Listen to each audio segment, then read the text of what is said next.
From Buchanautuk and surrounds in South Africa, home of the spirit quartz, of course.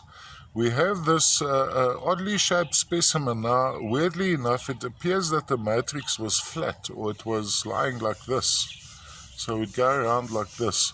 So I would have this guy on a stand, going around like this.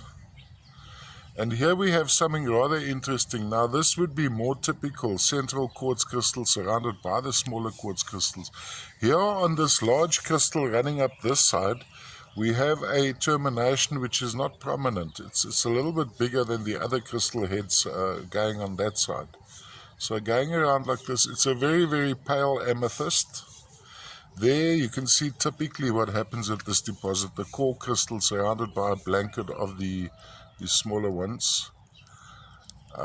Then when we look into the crystal faces, now have a look at that main termination. I'm selecting that one because it's pretty much the biggest crystal. Now you'll see there's a little bit of color around the edges of the inside edges of the crystal, and that gets propagated right through to determine the underlying color.